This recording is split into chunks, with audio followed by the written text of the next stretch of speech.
ahora a la pantalla. ¿Sí? Muy bien. Todos visualizan la pantalla, ¿no es cierto? Sí. Muchas Sí, gracias. Entonces, ¿qué es lo central de esto? De todo lo que vamos a tratar de conversar esta tarde. Primero, ¿qué elementos componen al sistema de salud chileno?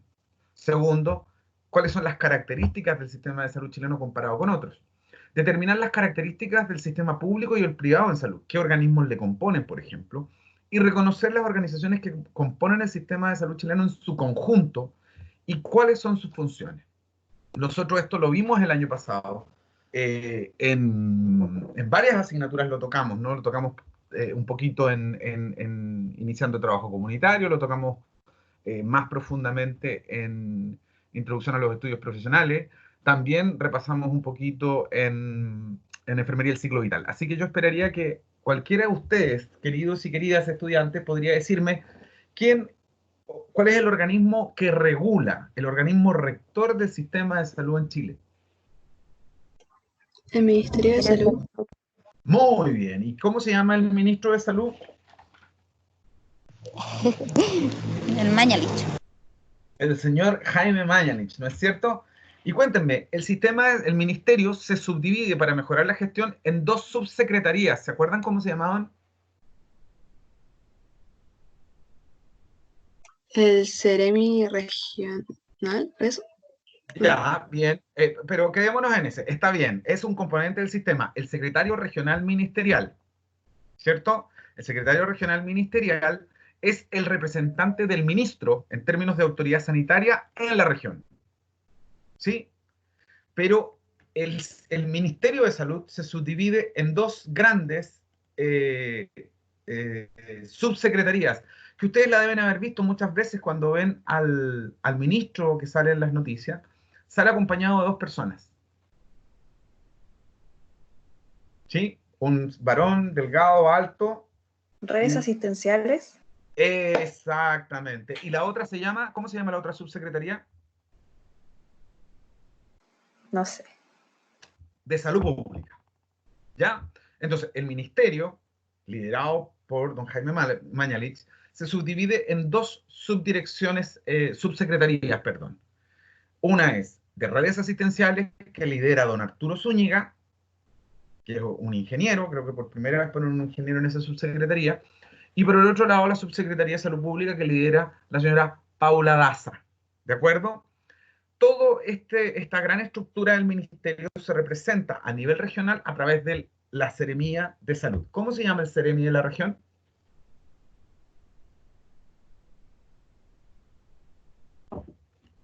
¿Quién lo googleó primero?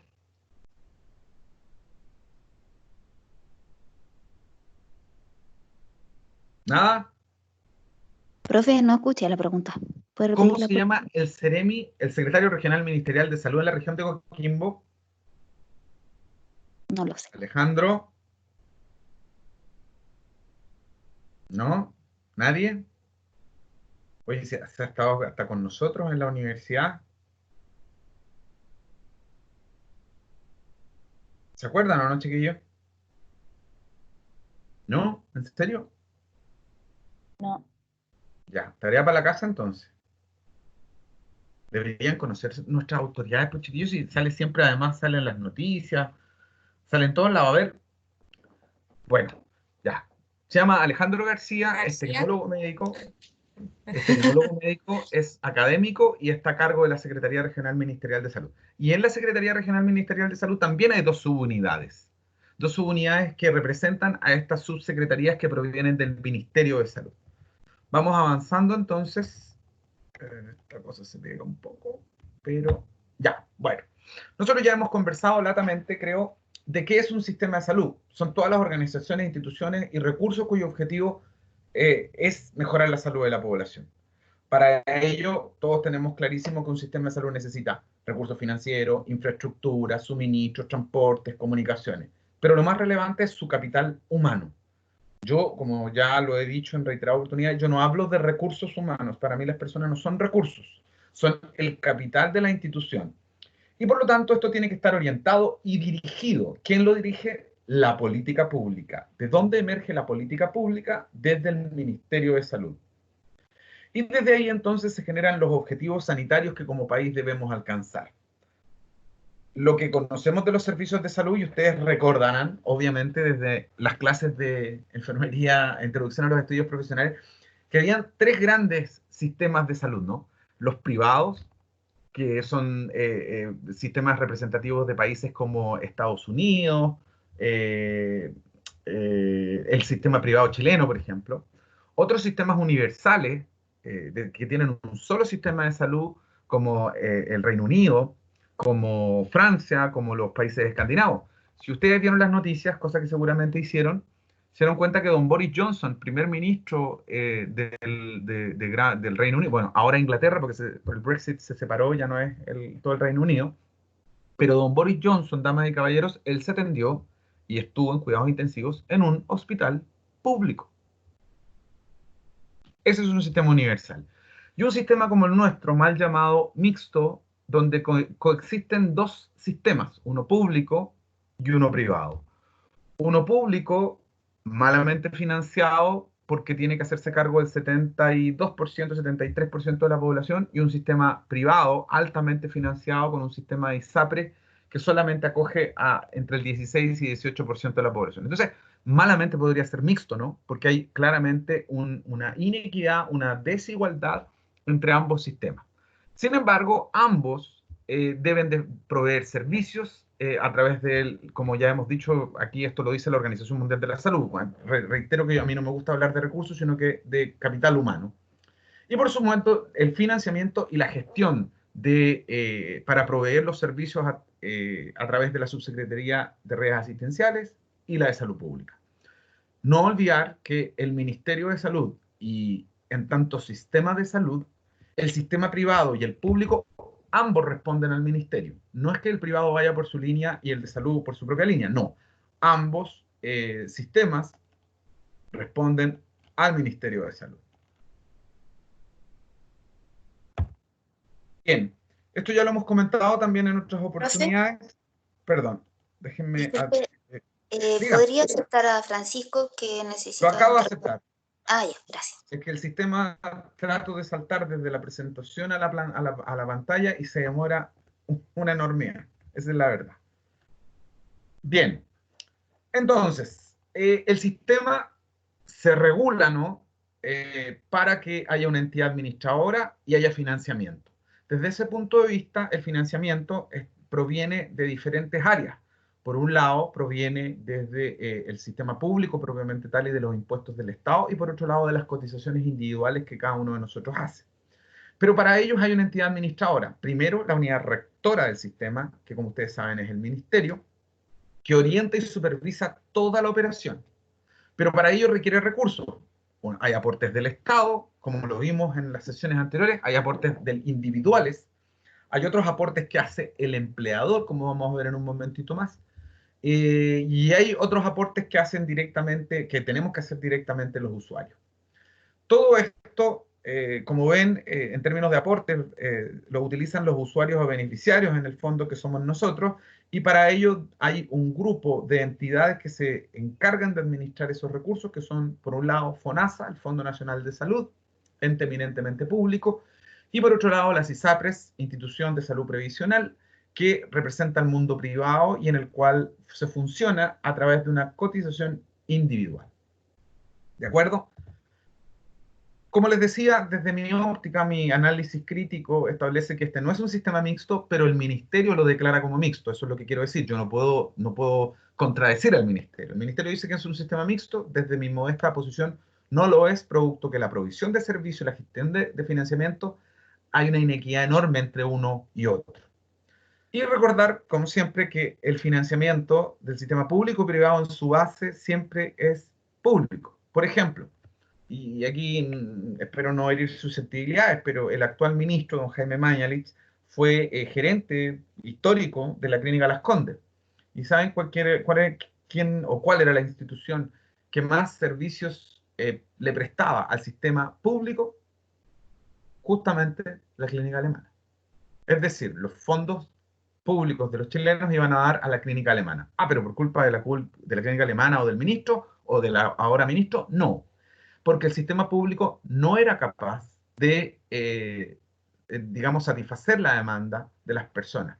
Y por ende, se generaba lo que ustedes recordarán como listas de espera. Y producto del GES, y ustedes se acordarán que lo vimos también en clase, es decir, las garantías explícitas en salud, que garantizaban 4 elementos, ¿cierto?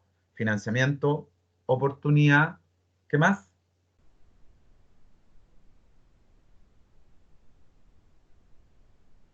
Eran 4 elementos. ¿Perdón? Accesibilidad, Muy bien, acceso, y el último, financiamiento, acceso, oportunidad. con C, uno de los más importantes. Calidad. ¿Sí? Entonces, en ese criterio en el que tenemos que garantizar ciertas prestaciones, cuando el Estado no era capaz, por exceso de atención, por falta de financiamiento o por falta de equipamiento, de prestar ese servicio de salud, correspondía entonces, por esta ley, comprarlo al privado. Entonces, finalmente, el sistema privado hoy día está cubriendo la falta de capacidad del sistema público para resolver las necesidades de la población.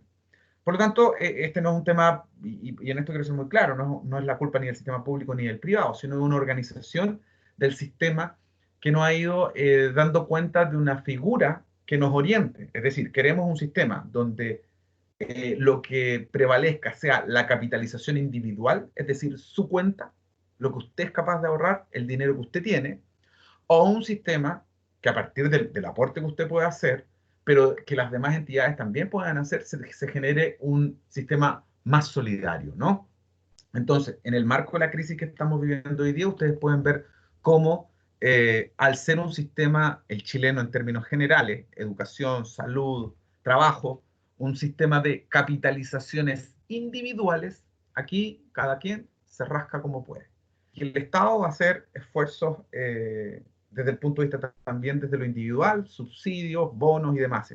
Pero como ven, claramente podemos apreciar en base a esta crisis que estamos viviendo que nuestro sistema no es mixto, sino que básicamente capitalización individual. Lo demuestran los hechos, ¿ah? No es una crítica política la que estoy haciendo, sino estoy hablando de la evidencia. Este monito nosotros lo vimos, lamento que no se vea tan bien, pero estimo que lo deben recordar, espero. Y rápidamente lo vamos a ver. Tenemos un sector público, uno privado y uno de las Fuerzas Armadas, que yo les comenté que a mí me fascinaba el sistema que tenían las Fuerzas Armadas, pero la gracia que tenía es que estaba financiado, como ustedes pueden ver, con los impuestos generales a través de la Ley de Reserva del Cobre, los prestadores y por lo tanto los dineros ahí no faltan, digamos, y es un sistema súper equitativo en el cual la gran mayoría de los funcionarios recibe a iguales demandas similares servicios. Los compradores son ellos mismos, normalmente tienen su infraestructura propia, de hecho uno de los mejores hospitales del país es el Hospital Militar de Santiago, por ejemplo. Los proveedores, bueno, el proveedor que presta servicio es la misma Fuerzas Armadas o la subcontratación de los mismos, y los beneficiarios, como ven abajo, los usuarios son empleados de las Fuerzas Armadas.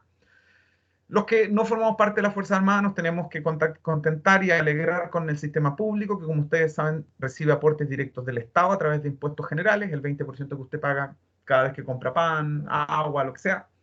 Las contribuciones obligatorias, que por ley equivalen al 7%, que todos los que somos asalariados o empleados pagamos, y los copagos. Se han ido con sus papás o su mamá o su abuelita al médico, lo primero que tienen que hacer es lo que se denomina comprar un bono. Y comprar un bono implica pagar la diferencia del valor del bono, digamos, de línea, el valor que ha establecido la clínica, porque hay una parte que usted la paga con su copago anterior. Y por lo tanto queda una brecha, no sé por qué, yo llevo pagando no sé cuánta plata durante años y yo debería pagar todos mis bonos de manera completa, pero siempre tengo que hacer copago, no sé quién se queda con la otra plata, dado que no es un sistema solidario.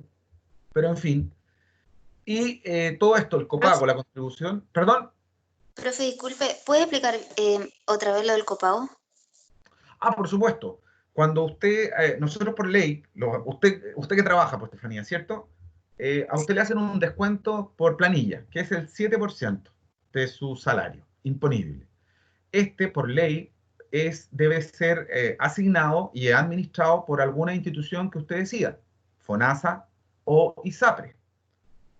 Normalmente los valores de los planes, tanto ISAPRE y FONASA, varían enormemente, pero así también la cobertura de los mismos.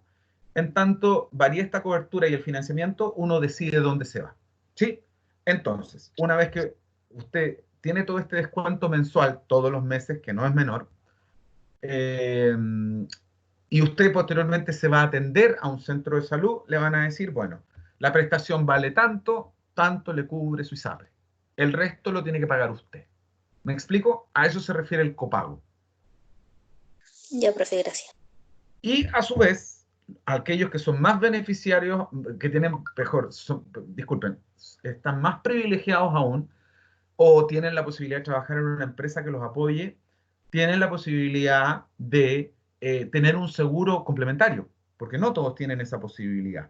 Recuerden que hay prestaciones de salud, como por ejemplo las dentales, que no están cubiertas ni por ISAPRE ni por FONASA.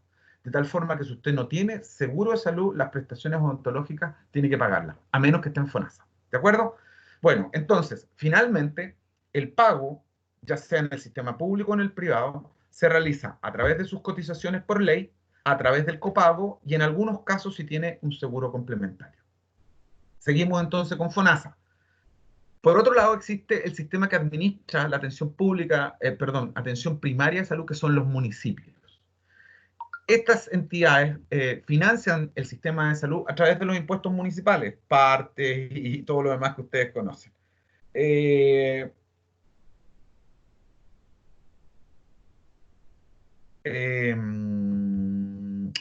Perdón. Con eso se financia este sistema y a través de ello se financian los centros de salud familiar que ustedes conocen, los CECOF, etc. ¿De acuerdo? Y por otro lado, se financia a través de FONASA directamente los servicios nacionales de sistemas de salud, que es donde está toda la red asistencial, hospitales, centros de derivación, centros de diagnóstico y tratamiento, etc. ¿A quiénes cubren? Acá este dato es antiguo de la Superintendencia de Salud, pero la información oficial. Hoy día sabemos que la población que es usuaria de FONASA es cerca del 72%. Y con la crisis que estamos viviendo, tanto la crisis social que se produjo a partir de octubre-noviembre y la crisis sanitaria que estamos viviendo hoy, se prevé que los usuarios FONASA, sobre todo el tramo inicial, el tramo de indigencia, incrementen notablemente. Por otro lado, tenemos el sistema privado, contribuciones obligatorias adicionales que nosotros ya dijimos, el copago, y en este caso funciona al igual que FONASA, ¿de acuerdo?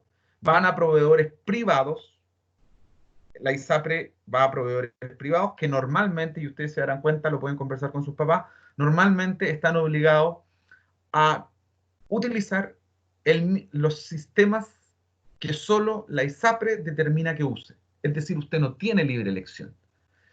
La ISAPRE lo obliga a que si va a tener cobertura del 5, 10, 20 o 30%, se tiene que atender con este laboratorio, en esta clínica.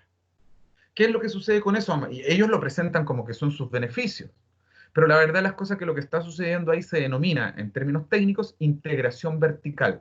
¿Qué significa eso? Que el mismo dueño de la ISAPRE, o los mismos dueños de la ISAPRE, son dueños del laboratorio, la clínica y demás. Entonces, ¿a qué lo obligan? Además de utilizar su dinero, a que el dinero extra que usted tenga que pagar, o el dinero, el flujo corriente que tenga que utilizar, lo tenga que utilizar y entregárselo solo a ellos. ¿Puede ser un sistema monopólico? Sí, pero está garantizado por ley. Así que no podemos decir mucho. Quizás si han visto las noticias, han visto a don Sebastián Pavlovich. El año pasado tuvieron la oportunidad de tener una clase con él, es ex superintendente de salud. Y él ha estado justamente manifestando esto en una serie de entrevistas, que esta integración vertical que impide que usted pueda elegir libremente dónde atenderse. ¿Ok?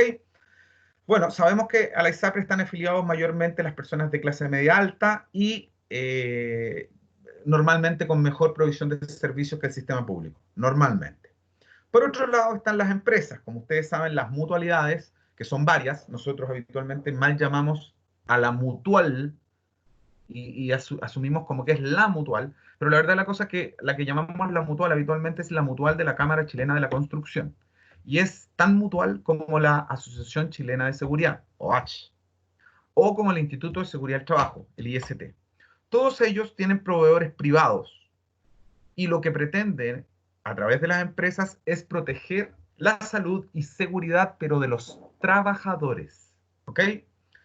Ahí el empleador debe pagar como mínimo un 0,9% del sueldo cotizable del trabajador para financiar las mutualidades.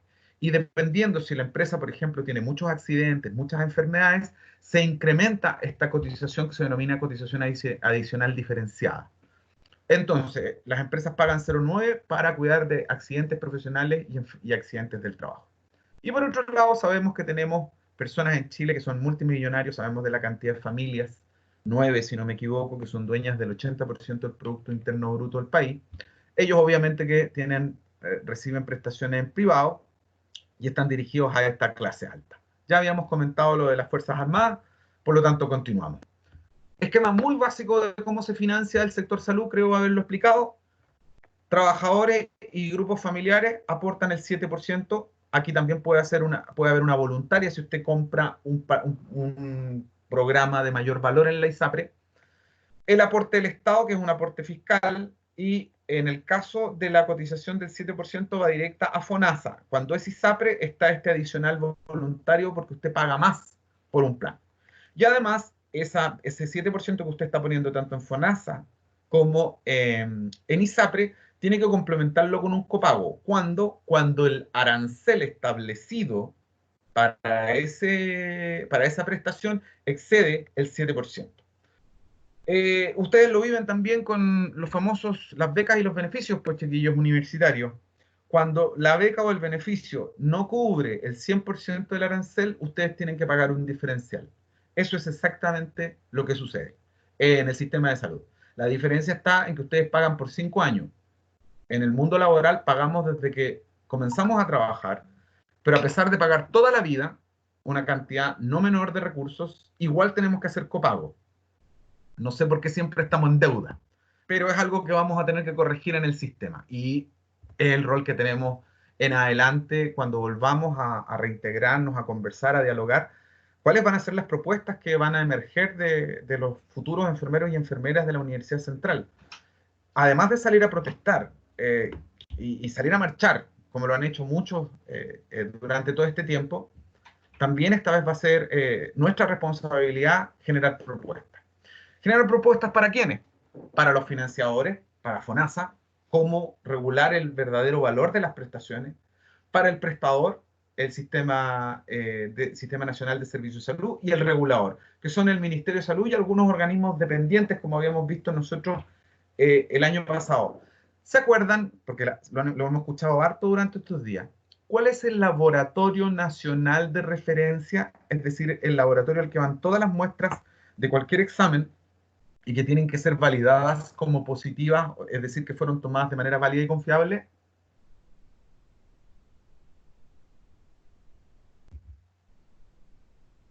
Si yo hago un examen de VIH en un hospital y necesito saber que efectivamente ese examen es positivo, ¿dónde lo envío?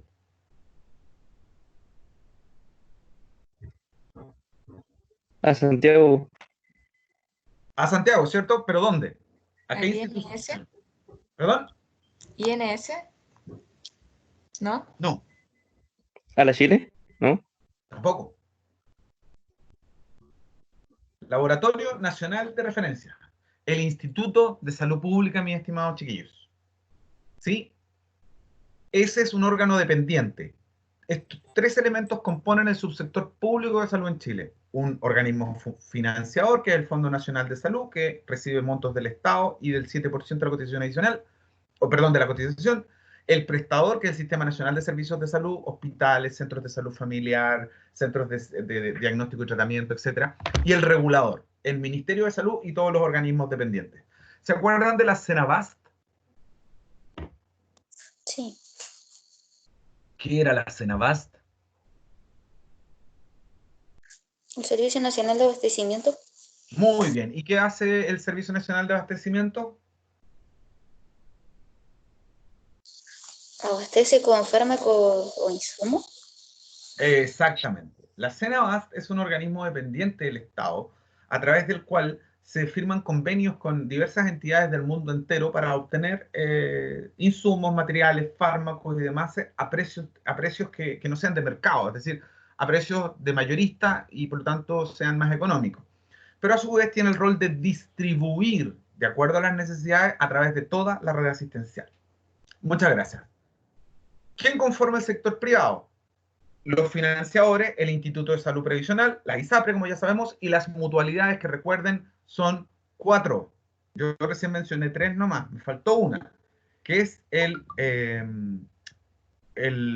hoy día, antes era el INP, hoy día es el ISP. No, perdón.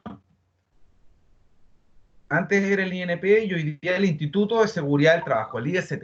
¿De acuerdo? Más el de la Cámara Chilena de la Seguridad, el de Cámara Chilena de Seguridad y la Asociación Chilena de Seguridad, que son las mutuales que conforman este Estado.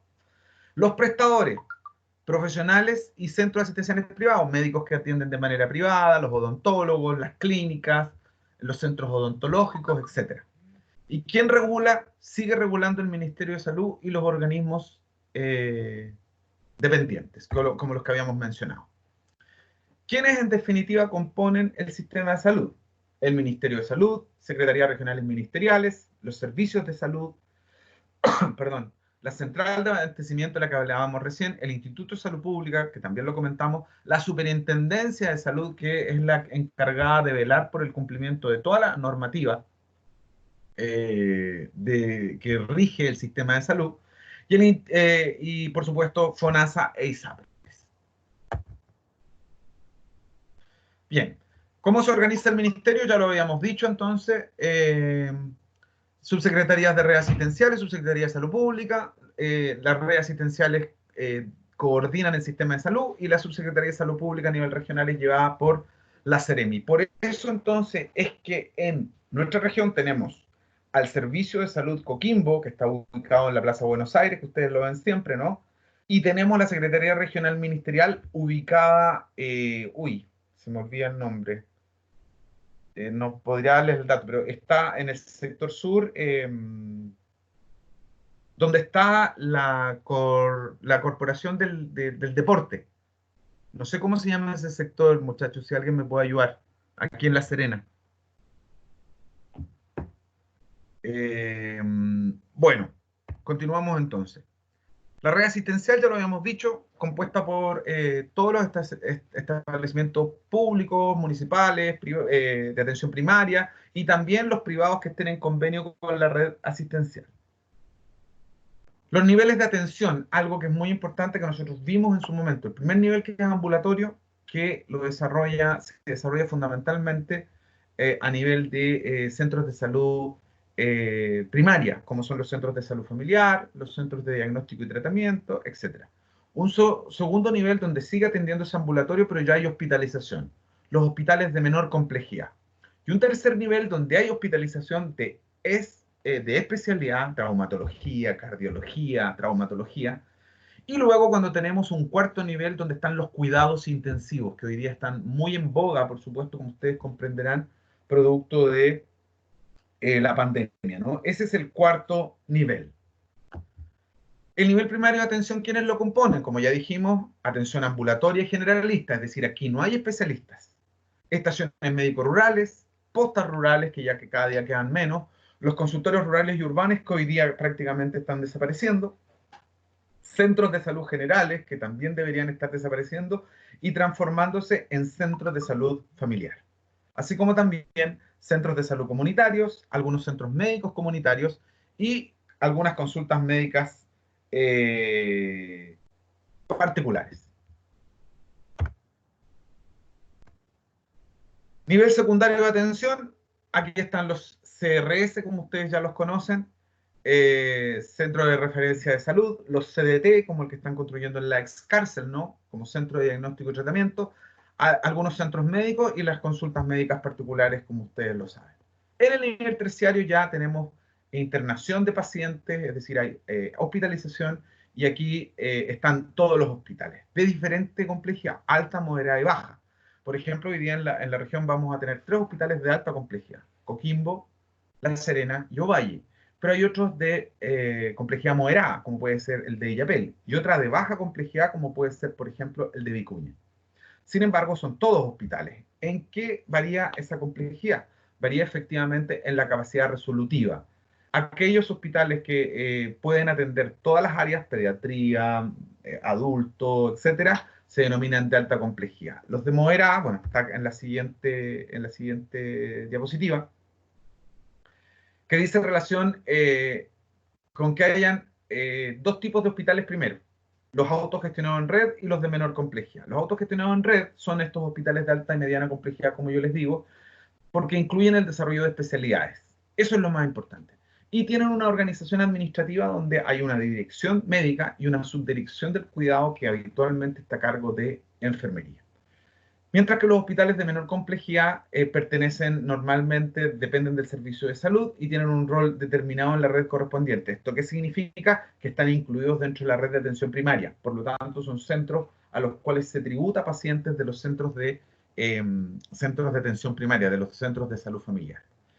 En un nivel más específico, la complejidad está de acuerdo en su capacidad resolutiva, como ya les decía, y por lo tanto dentro de las especialidades que éste tenga. Están los de alta complejidad, que dan una cobertura relativamente baja en términos de la población, pero tienen una alta complejidad, ¿sí?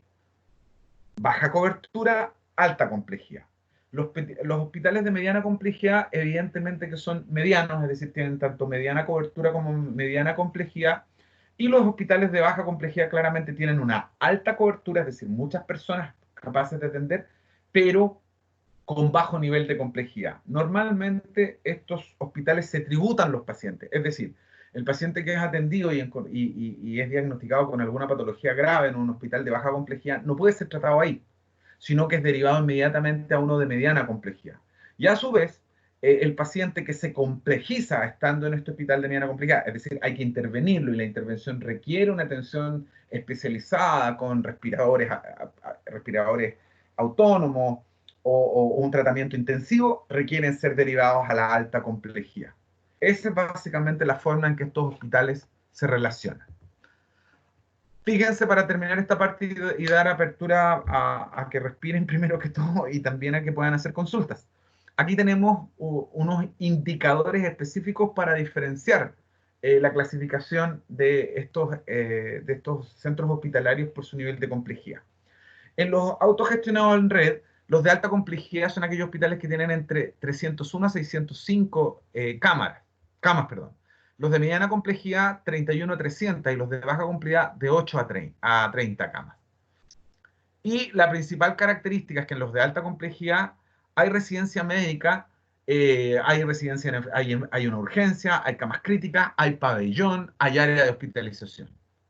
Mientras que en los de mediana complejidad hay residencia médica, pero las especialidades, no existen las especialidades, por lo tanto, esta residencia médica y de enfermería y de otros profesionales se comparte con todo el establecimiento, dependiendo del número de camas. Y en los de baja complejidad no hay médico, están de llamada. O sea, hay que llamarlo por teléfono en caso de que se requiera. Mientras que respecto a la especialización del capital humano, no del recurso humano, puede contar con todas las especialidades y subespecialidades, es decir, neurólogos, traumatólogos, cardiólogos, internistas, etc. Y por lo tanto tiene una alta especialidad. Mientras que en los medianas de complejidad hay algunas o todas las especialidades básicas. Básicas se refiere a cirugía, medicina, ese tipo de especialidades. Baja complejidad. Bueno, obviamente que cuentan con atención médica y de otros profesionales solamente de tipo generalista y en horario de atención de público, digamos, de 8 a 5. En términos de medicina física y rehabilitación, los de alta complejidad tienen box de fisiología, gimnasios, salas de entrenamiento, salas de integración, procedimiento, hidroterapia, ergoterapia, etcétera, etcétera, etcétera, etcétera. Mientras que los de mediana cuentan básicamente con box de fisio, algunas veces gimnasio y a veces sala de terapia ocupacional. Mientras que los de baja complejidad normalmente cuentan con estas instancias de manera muy básica o simple y sencillamente no cuentan con ellas. Mientras que las unidades de apoyo diagnóstico Obviamente tenemos radiología de alta resolución o complejidad, laboratorio, anatomía patológica y farmacia. Mientras que en los de mediana complejidad normalmente va a depender de la cantidad de población para que existan ciertos equipamientos, pero no todos, como en uno de alta complejidad. Hay laboratorio con una cartera de exámenes definidos, es decir, cierta cantidad de exámenes tan solo se pueden hacer ahí. Glicemia, colesterol, pero no le van a poder tomar, por ejemplo, hasta el inicio de la pandemia, los centros de salud familiar no tomaban PCR, por ejemplo. Las PCR solamente se podían tomar en los hospitales. Hoy día, debido a la pandemia, se ha extendido la prestación de ese servicio. Y por supuesto, anatomía patológica. Anatomía patológica se refiere a los laboratorios clínicos que pueden hacer exámenes de tejidos, ¿no? Es decir, por ejemplo, determinar si unas células neoplásicas. ¿De acuerdo? Y algunas técnicas muy superficiales y especiales de autopsia, como y algunos procesos médico-legales, como puede ser, por ejemplo, la toma de una alcoholemia. Mientras que en los de baja complejidad normalmente tenemos solamente equipo de rayos para osteopulmonar, es decir, tomar una radiografía de tórax, radiografía de una fractura, una luxación, cosas por el estilo. Laboratorio básico normalmente con equipamiento ambulatorio, es decir, podemos tomar un hemoglucotest o un test de colesterol, pero de sangre superficial, no a través de sangre venosa, sino con estos equipos a través de los cuales obtenemos sangre superficial perforando la yema del dedo y obteniendo una gotita que en una cinta reactiva nos permite entonces obtener el resultado. Y por otro lado, farmacia básica, es decir, el arsenal básico, paracetamol, algunos tratamientos antihipertensivos y cosas por el estilo, no más allá de eso. Y respecto de pabellones, entonces, cirugía mayor ambulatoria en los de alta complejidad, pero también cirugía de urgencia, con pabellones centralizados y por lo tanto con personal permanente que puede estar atendiendo las 24 horas del día. Mientras que en los de mediana complejidad tenemos cirugía mayor ambulatoria y no ambulatoria, pero sin altos grados de especialización. Y fundamentalmente cirugías de emergencia que permiten estabilizar para luego derivar a hospitales de mayor complejidad. Y normalmente en los de baja complejidad tenemos una sala de procedimiento multifuncional que permite hacer sutura de baja complejidad, una inmovilización, pero no más allá de aquello. Chiquillos y chiquillas, sé que estoy hablando mucho y muy rápido, pero el sistema es complejo como ya lo vimos. Apelo a que recuerden lo que ya habíamos visto. Sin embargo, si tienen consultas o preguntas o aclaraciones o sugerencias, bienvenidas son, por favor.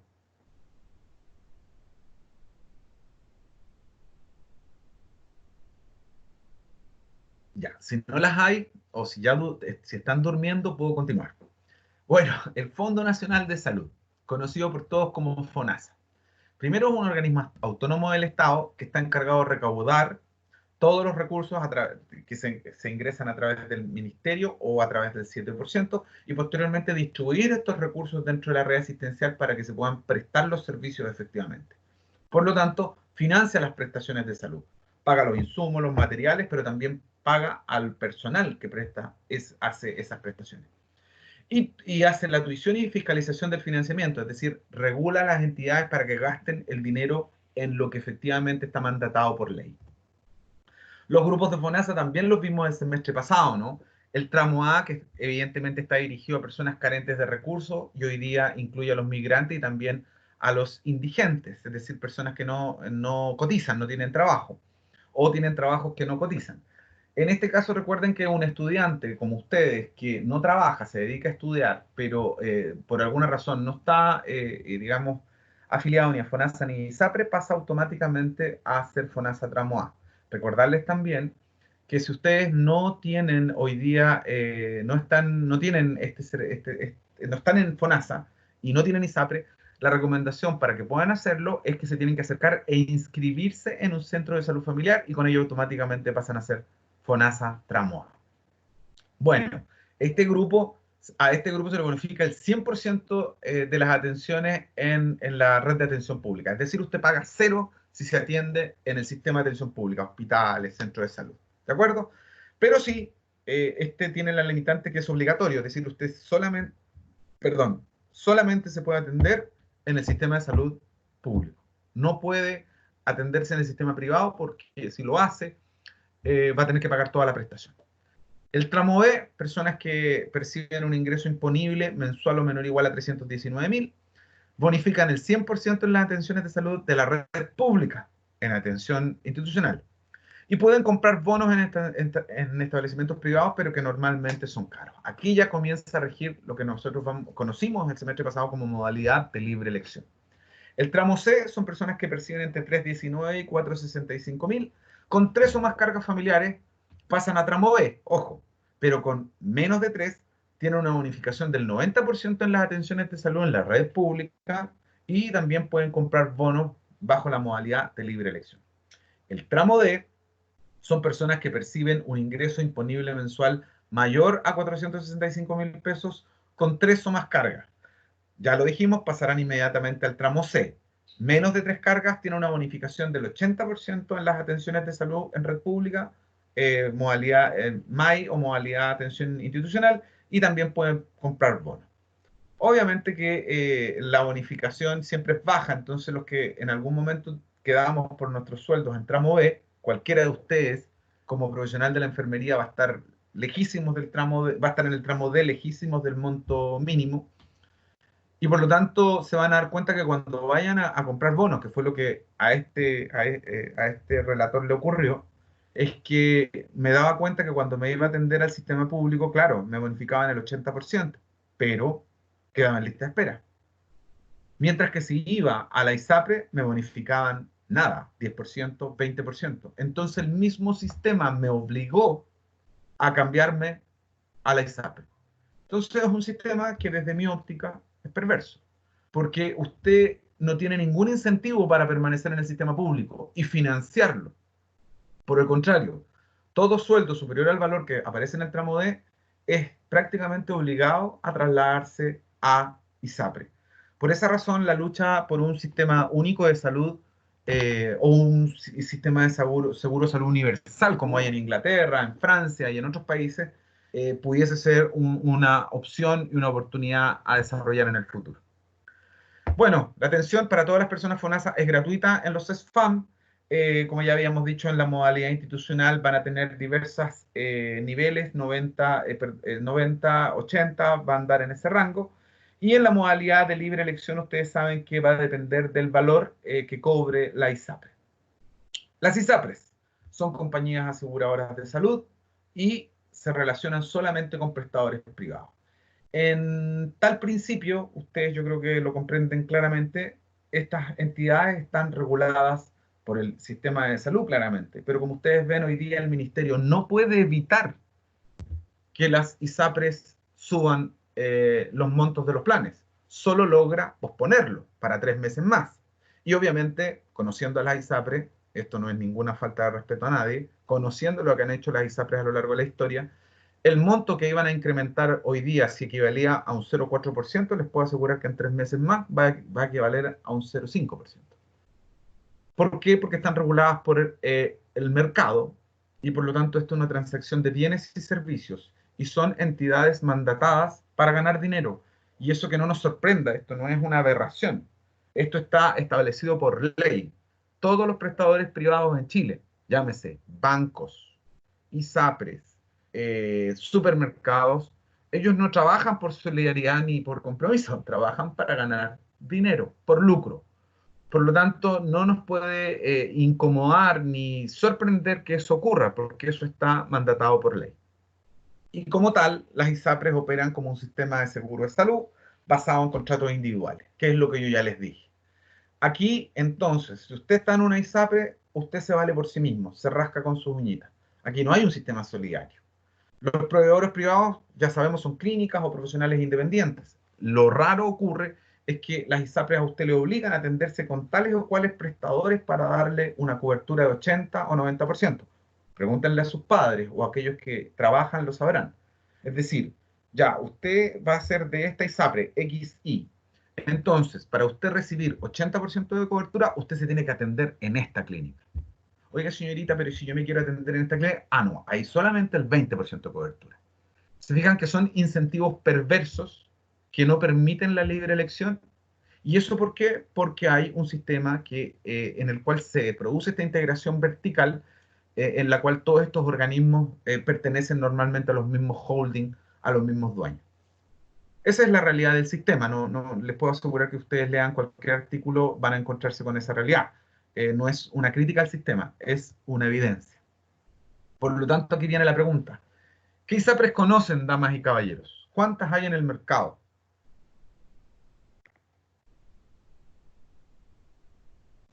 ¿Están ahí todavía? Cruz Blanca, con Una. salud. Con salud. Provida. No. Provida es una FP. ¿Colmena Casa. es seguro o no? Nada que ver. No sé. Seguros. Pertenece al conglomerado Sura. Qué bueno que lo mencionó, fíjese, porque disculpen que sea autorreferente, pero no tengo más ejemplos. En mi caso, yo contraté un seguro en Sura, un seguro de salud. Seguros catastróficos, que la mayoría de sus padres contratan porque a veces se contratan con el seguro de los autos. Es un monto pequeño, pero funcionan igual que las AFP. O sea, su plata que usted entrega para el seguro, se la hacen que sea obligatorio que esté en un fondo A, en un B, en un C o en un D. Por lo tanto, en vez de administrar sus recursos, lo que ellos hacen es jugar en la bolsa. Cuando ganan, ganamos todos. Cuando perdemos, ¿quién pierde? Nosotros. Así es. Esa es una realidad, chiquillos, y esto yo les puedo asegurar que esta no es una alegoría política, ni mucho menos. Es la realidad de nuestro sistema. Y estas crisis que hemos vivido las van a transparentar y las van a desnudar de una manera muy violenta. Porque hay mucha gente que va a quedar sin trabajo. Muchas empresas que hoy día no pueden sostener a sus trabajadores. Y por lo tanto, la gente ya no va a poder pagar lo que paga a través de su contrato, el 7% con las ISAPRES o FONASA. ¿Qué va a pasar con esas personas? En un sistema que no es solidario, que no aporta para que todos aportemos. Pero también discutimos el año pasado, recuerden, que hoy día yo llevo más de 24 años, si no me equivoco, no debía haber dicho eso, pero bueno, ya, mucho tiempo trabajando y aportando a mi cuota individual, a mi cartera individual. ¿Por qué tendría que yo, después de tantos años de sacrificio trabajando para aportar a mi cuenta individual, tendría que compartirlo con aquel que no ha impuesto nunca? Se fija que se van a producir todos estos elementos de discusión si es que pensamos en ir hacia un modelo solidario. No es menor el cambio, es un cambio paradigmático de la forma de ver la solidaridad y la salud en Chile. Pero de eso se trata. Y creo que ustedes, vuestra generación, chiquillos, tiene las armas para hacerlo. Nosotros nacimos con el sistema y nos hicieron creer que el sistema era maravilloso, el descueve, y nos lo comimos. Pues. Eso es responsabilidad nuestra, yo lo asumo. Pero ustedes hoy día son una generación que la veo con mucho ánimo crítico, y yo lo único que les pido es que no consideren mis palabras, por favor, como una alegoría política o un llamamiento político, porque no lo es. Es un análisis crítico de lo que está pasando en nuestro país y que va a pasar en un futuro. Fíjense en la cobertura previsional, y esto queda hasta el 2011.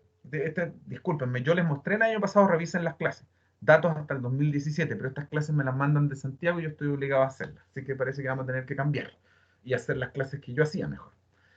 En definitiva, 82% de las personas hoy día están en FONASA, lo que yo ya les comentaba. Y cada día disminuye más la gente que está en ISAPRE, hoy día estamos en un 13%. Pero fíjense ahí abajo, esa colita roja son aquellos que están en las Fuerzas Armadas o son privados. Y lo más peligroso siempre va a ser este que está en el ninguno, en rosado. Porque son personas que evidentemente no han cotizado, es posible que no hayan cotizado nunca en su vida. Muchos de ellos probablemente sean adultos mayores, que reciben una pensión básica solidaria y que evidentemente no les permite atenderse. Y muchos de ellos evidentemente no tienen toda esta información. Recuerden que la mayoría de los adultos mayores en Chile está abandonado. Y por lo tanto no tienen información. Es ahí donde nosotros tenemos que hacer un esfuerzo enorme para que la salud tenga cobertura y alcance a estas personas. Esta imagen la vimos nosotros el año pasado, se fijan, son datos de 2016 que aquí el equipo de Santiago las copió, y nosotros vimos cómo se distribuía la población a través del ciclo vital, como nosotros lo vimos, ¿cierto?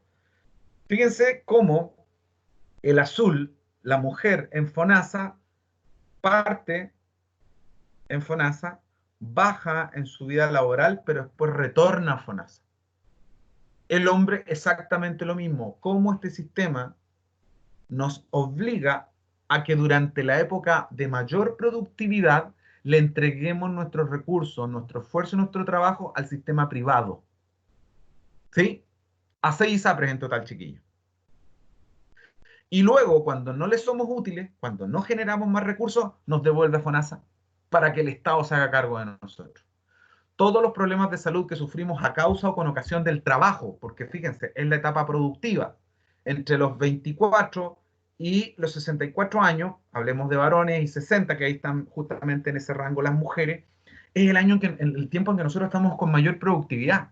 Y durante ese tiempo, fíjense cómo el sistema nos obliga a estar en el sistema privado financiándolo. Pero luego que ya no somos productivos y que vivimos con nuestra pensión, nos devuelve FONASA. Ese es otro elemento claro de inequidad y de las desigualdades que nosotros hemos discutido en diferentes clases. Distribución por tramo de renta. Aquí, fíjense, exactamente lo mismo. En azul ISAPRE, esto refleja, o sea, esto responde y da mayor sustento a la gráfica anterior, en términos de que FONASA, en rojo, si ustedes se fijan, tiene la mayor cobertura en los menores sueldos, o sea, con menor financiamiento. El área que tiene más personas, casi el 83% de personas, recibe menor financiamiento, es decir, de los 351 hacia abajo. A partir de los 351 y 400 comienza a incrementarse inmediatamente la proporción de ISAPRE. Es decir, a mayor sueldo, váyase al sistema privado, financia a los ricos. A menor sueldo, váyase al sistema público, desfinancie al Estado. Este jueguito, como ven, que existe, es un jueguito netamente económico, de recursos, pero en ningún caso está puesto acá en el centro la salud de las personas, que es el gran reclamo que seguramente todos tenemos, ¿no? Fíjense las cifras del sistema privado. Prestaciones que, en definitiva, el sistema de FONASA no pudo financiar. Eso es las prestaciones PAD que son obligatorias, que están financiadas, y que tienen que ir a darse a las clínicas. Fíjense desde el 2005 cómo han incrementado permanentemente. Coincide con el GES, pues. Una vez que se implementó el GES, se garantizó que las personas tenían que ser atendidas. Y eso no tiene nada de malo. El problema está que la garantía tenía que haberse dado con el incremento de hospitales, la mayor contratación de enfermeras, la mayor contratación de médicos especialistas en el sistema público. Pero no, como el Estado dijo, oye, eso me resulta muy caro, mejor paguémoslo al sistema privado. Y ahí está la gráfica, como ustedes pueden ver, yo no estoy haciendo, vuelvo a reiterar, ninguna alegoría política, son la data dura. Total de atenciones en salud, fíjense, hospitales y consultorios, el 53% de las atenciones. Y el sistema privado, el 47%. Por lo tanto, aquí hay una brecha de la población por prestador, es decir, por FONASA o ISAPRE. Aquí hay un 20%, porque recordemos que era aproximadamente un 18% de personas que estaban en ISAPRE. Acá hay un 20% que debió haberse atendido en hospitales y consultorios que se está atendiendo acá. Es decir, los fondos del Estado, aproximadamente en un 20% de lo que corresponde, se están traspasando al sistema público. Perdón, al sistema privado, discúlpenme. Y aquí podemos apreciar cómo los prestadores privados van incrementando sus prestaciones. ¿Cuáles son las prestaciones que más ellos ejercen? Primero, la atención de especialistas, porque ahí están los especialistas, porque ahí pueden cobrar, evidentemente, están regulados por el mercado. Y los procedimientos de apoyo clínico y terapéutico, que como vemos, y siempre les va a pasar, conversenlo con sus padres y sus mamás y se van a sorprender, que les muestren el plan de ISAPRE, primero que todos los que son ISAPRE, y segundo, una muy buena pregunta, pregúntenle si lo han leído. Y si no, leanlo ustedes y lo conversamos en la próxima clase. ¿Por qué? Porque se van a dar cuenta que la mayoría de los planes nos obliga a atendernos justamente. Las ISAPRES nos obligan a atendernos en centros clínicos que ellos definen y no en los que usted pueda elegir. No olvidarnos que el decreto con fuerza de ley número 1 es el que principalmente regula al país, ¿no? Pero la ley de 19.937 modifica el decreto ley 2.763 y establece la figura de la autoridad sanitaria, las distintas modalidades de gestión y fortalece la participación ciudadana. Esto es lo que pasó a denominarse la reforma en salud, que seguramente ustedes la han escuchado muchísimas veces. Esto no es nada más que un análisis desde lo jurídico de la autoridad sanitaria, donde del artículo 25 al ñ se declara la gestión del cuidado como requisito mínimo y común en las reorganizaciones de los servicios de salud, hospitales y centros de atención ambulatoria. Y ustedes recordarán que hay un artículo del Código Sanitario que ustedes ya seguramente se saben de memoria, que es el número 133, que regula la gestión del cuidado y que se la entrega al profesional de enfermería. ¿De acuerdo? Ahí hay un par de links donde ustedes pueden ingresar.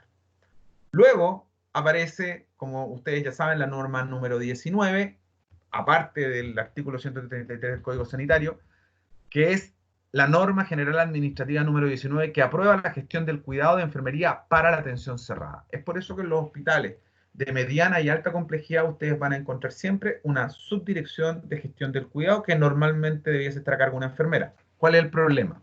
Que como yo les dije también el año pasado, hay un problema grave en que cuando se ofrece este cargo, que es un cargo de gerencia, o sea, maravilloso, un cargo que tiene poder, que puede realizar, que debe tomar decisiones y todo lo demás, cada vez que sale un cargo a concurso parece que las enfermeras y los enfermeros arrancan. Y eso es lo que yo les he dicho tanto que nosotros queremos potenciar en la formación de ustedes. A mí me gustaría que ustedes fuesen gerentes, que fuesen seremi, que fuesen directores de hospital, porque es la única forma que podamos intervenir el sistema. Como meros prestador de servicios, es decir, enfermera clínica, enfermera de urgencia, que es maravilloso, no tengo nada que decir de eso, tenemos poco impacto en modificar el sistema. Mira, esto es solo para que lo sepan. Hay una serie de leyes que, digamos, potenciaron la reforma. Uno de ellos que cambió la estructura de los beneficiarios y los beneficios que entrega FONASA, la Autoridad Sanitaria y Gestión en Red y Recursos Humanos, seguiremos hablando de recursos humanos, el régimen de garantía en salud que nosotros vimos el año pasado, la modificación y regulaciones de instituciones de salud provisional, que también lo vimos el año pasado, el funcionamiento del plan auge, que también lo vimos el año pasado, y la ley de deberes y derechos de los pacientes, que también lo vimos el año pasado. Pero solamente me voy a quedar con una cuestión bien sencilla. Díganme, muchachos, ¿quién es la autoridad sanitaria? Muchachas.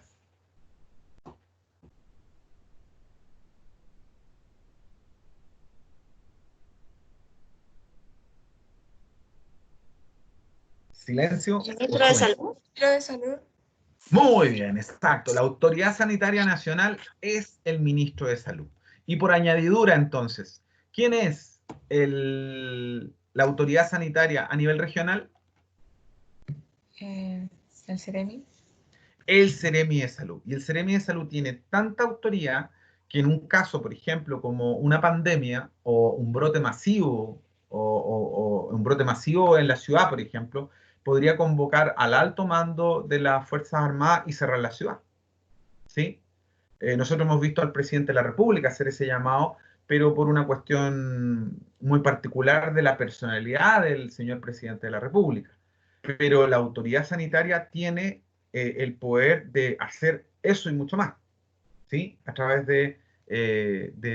digamos, de circulares que puede emitir la entidad. Bueno, ¿por qué se produjo la reforma, chiquillos? Y ya vamos a ir terminando. Sé que les he dado mucha lata esta tarde, espero que me aguanten. No es un horario para esta asignatura, pero aquí estamos, con el mejor de los ánimos. Primero, cambios epidemiológicos, y demográficos. ¿Qué cambios epidemiológicos y demográficos hemos observado en el país en las últimas décadas? Nosotros hemos hablado de ellos, ¿se acuerdan? ¿Qué ha pasado con la edad de las personas? Hay más gente de la tercera edad. Así es. Vivimos más, ¿cierto? Y por lo tanto llegamos a etapas más avanzadas de edad, pero también nacen menos niños. Hay menor natalidad y hay mayor mortalidad. ¿Y qué pasa con las enfermedades en respecto a lo epidemiológico? ¿Qué ha pasado con las enfermedades infecciosas, por ejemplo?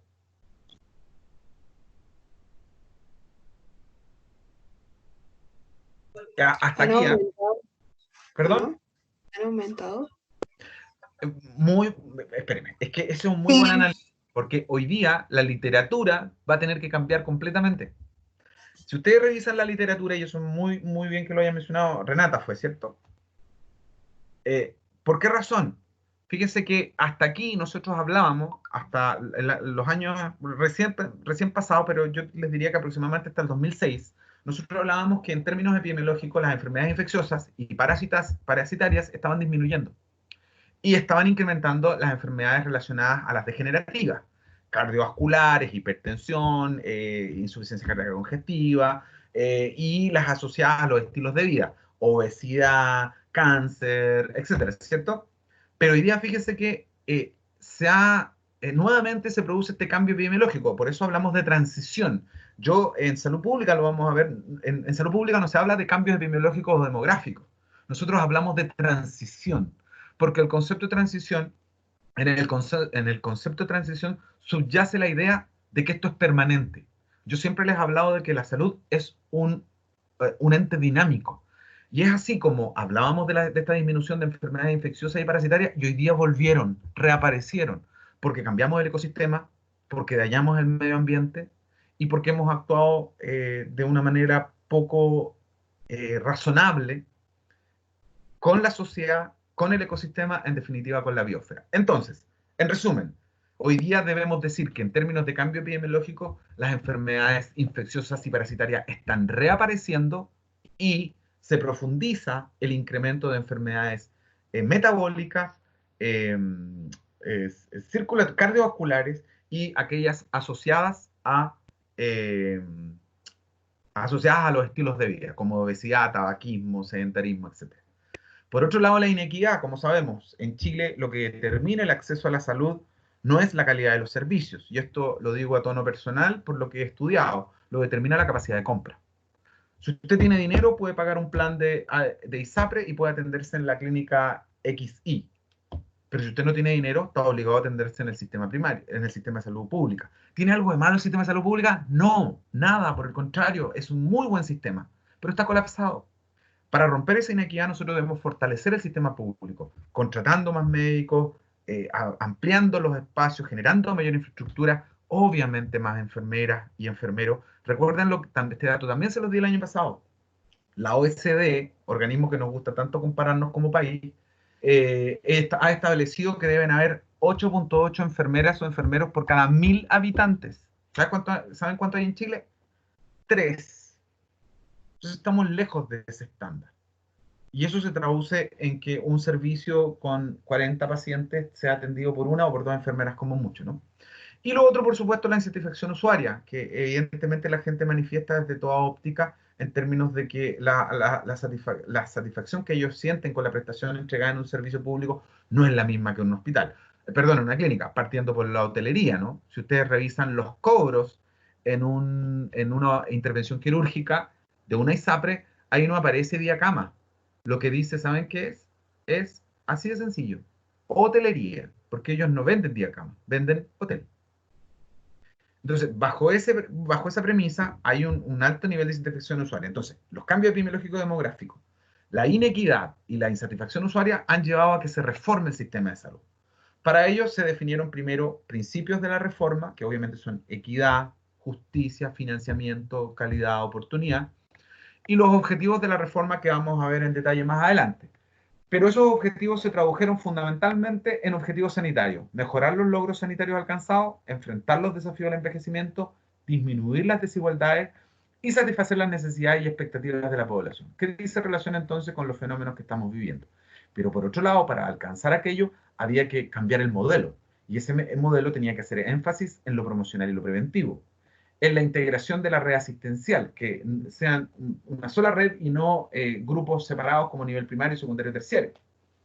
Fortalecimiento de la atención primaria y fortalecimiento de la participación social.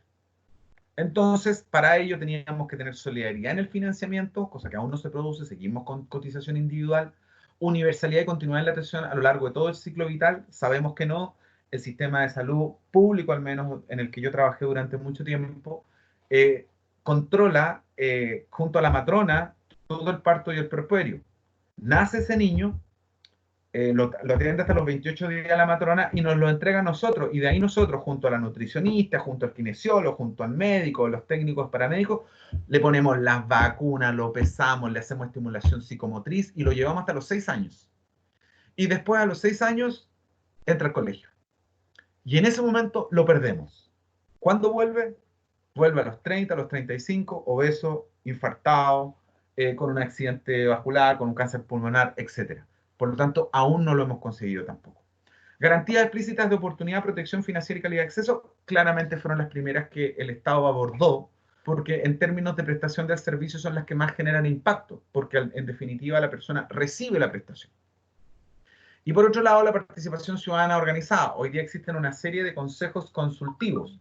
A nivel de las municipalidades están los COLDAS, y a nivel de los servicios de salud también existen una serie de otros organismos que vamos a ver en detalle más adelante. Las leyes de la reforma, esto no se lo tienen que aprender en lo absoluto, nosotros ya las vimos, pero al menos que tengan esta idea de las leyes de la reforma que ya estaba. ¿Y cómo queda la estructura del sistema de salud reformado? No varía lo que vimos antes, pero sí divide al sistema en tres. Este monito también lo vimos y yo se los pregunté inclusive en una evaluación. Porque el modelo actual con autoridad sanitaria divide al modelo en rectoría, fiscalización y ejecución de las prestaciones. Y con esto vamos a terminar hoy. Quien regula el sistema es el Ministerio de Salud a través de la Subsecretaría de Salud Pública, la señora Paula Daza, y la Subsecretaría de Redes Asistenciales, don Arturo Zúñiga, ¿no es cierto? Más los consejos consultivos. Todos ellos, a través de la Secretaría de Salud Pública, bajan a la Seremía de Salud y se encargan de todos los temas de salud pública, como es la pandemia actualmente.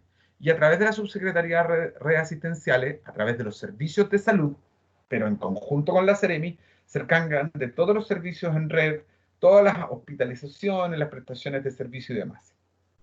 Por el lado de la Seremi se hace cargo y coordina con las municipalidades la APS municipal. Recordemos que la APS forma parte de la red, pero la Subsecretaría de Redes no se hace cargo de la APS porque la APS está en manos del municipio. Y por otro lado tenemos a la Superintendencia de Salud, quien regula que todos cumplan su labor. De hecho, la negociación entre la Superintendencia de Salud y la Asociación de ISAPRES permitió que no se incrementaran el valor de los planes en esta oportunidad, ¿no? Y a cargo de la ejecución está FONASA y ISAPRES desde el punto de vista de la gestión financiera, ¿no? De manejar los recursos para poder prestar los servicios, y los laboratorios públicos y privados, prestadores de servicios públicos y privados, y los demás establecimientos en red.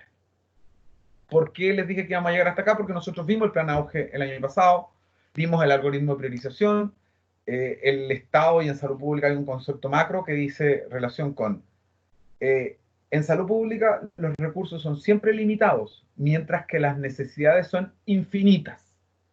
Por esa razón se generó el plan auge que buscaba hacer una priorización sanitaria. Para ello, se trató de aglutinar al 70% de la carga de enfermedad y con ello se han incorporado hasta el día de hoy 80 problemas, que son aquellos que provocan la mayor carga de mortalidad, afectan de mayor manera la calidad de vida. Esto lo vimos en detalle el año pasado. Para ello se creó una ley y con ello entonces tenemos un listado de problemas de salud que se actualizan cada 3 años y a lo cual hace referencia a lo más frecuente, lo más grave, lo más caro. Eso, así se prioriza. ¿Qué es lo que más enferma? ¿Qué es lo que más mata? ¿Qué es lo que más cuesta? Pero para poder enfrentarnos a esos 3 problemas también tenemos que tener la capacidad de saber si existe tratamiento. Si no tenemos tratamiento, ¿qué sacamos con priorizarlo? Si tenemos capacidad para ofrecerlo en todo el país, ¿qué saco yo con tener solamente en Santiago un laboratorio que haga la PCR si tengo que llevar a todos los pacientes en avión, en bus, en lo que sea, incrementando el riesgo? Entonces, una vez que las patologías cumplen esos criterios, se determinan las garantías explícitas. Y como ya dijimos, también el año pasado, cuando se sospecha un problema de salud auge, tiene que haber una confirmación diagnóstica, y esta confirmación diagnóstica es informada al organismo prestador, ISAPRE o FONASA, quien activa inmediatamente el sistema auge, para que usted reciba el tratamiento, el control y el seguimiento garantizado para cada patología. ¿Qué generó las garantías explícitas? Obviamente con un sector público sobredemandado, pero sin embargo al haber garantías se redujo las listas de espera, que en el fondo fue lo que se buscó con esto, mejorar la satisfacción usuaria, no necesariamente mejorar la salud de la población. Lo que se logró es que la gente no estuviera esperando y pudiese ser atendida. El tema es que como el sistema público no daba abasto, se trasladaron al sistema privado. Y por supuesto, los gastos catastróficos que antes los cubría la persona, cuando se enfermaba de un cáncer, por ejemplo, hoy día lo cubre el sistema GES. El sector privado, obviamente, reduce costos para problemas GES para beneficiarios porque los paga el Estado. Usted sea ISAPRE o FONASA, tiene acceso a GES. Y la regulación disminuye la selección de riesgo. ¿Qué significa esto? Usted sabe que los planes y programas de las ISAPRES tenían y tienen hasta el día de hoy divisiones, siguen los programas antiguos. Los nuevos vienen con cambios a través de los cuales no puede haber selección de riesgo. Todos los que tenemos planes antiguos, como yo, estamos sujetos a selección de riesgo. Mi edad, mi sexo, obviamente genera mayor riesgo en las mujeres y por lo tanto los programas para las mujeres eran mucho más caros. Al disminuir esta selección de riesgo, porque el GES lo financia, la ISAPRE evidentemente no genera esta selección. Disculpen la velocidad. Muchos son temas que nosotros vimos, discutimos y analizamos en su momento. Ahora pueden ingresar al sistema. Voy a cortar la grabación por el tiempo.